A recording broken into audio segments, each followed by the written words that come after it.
જંગલમાં લઈ કાકા ભેંસ ભાગી જંગલમાંથી. એટલે સસલાએ પૂછ્યું, ભેંસ બેન કેમ ભાગો છો? એ કે રે જંગલમાં હાથી પકડવા આવ્યા, પોલીસ જંગલમાં હાથી પકડવા આવી છે. એ કે હાથી પકડવા આવી, એમાં તમે શું કામ ભાગ્યા? એ કે ભાઈ ભલે ગમે ને પકડવા આવ્યા, પકડાવાય નહીં, પકડાઈ જાય એટલે મર્યા. તમને કહું ધંધા ગમે કરો, પકડાવું નહીં.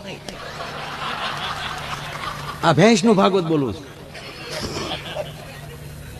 હવે સાંભળજો, પ્રાણ હવે છે, બોલું તો ખોટું વચ્ચે બોલ્યું, પણ જોક્સ હવે છે. અરે કે પણ ભેંસ બેન હાથીને જ પકડવા આવી ફાઇનલ છે ને? કે હાથીને જ પકડવા આવ્યા ભાઈ. તક તો હાથીને જ પકડશે ને? અરે ભાઈ તને ન ખબર હોય સસલા, તું તો એસી ઓફિસમાં બાપા હારા કામથી જીવશો, કુણું કુણું હારું હારું ખાશો, પકડાવાય નહીં. કે કેમ? એ કે પકડાઈ ગયા પછી હું હાથી નથી ભેંસ શું સાબિત કરવામાં 20 વર્ષ વયા જાય ભાઈ, પછી હું મરવું આપણે.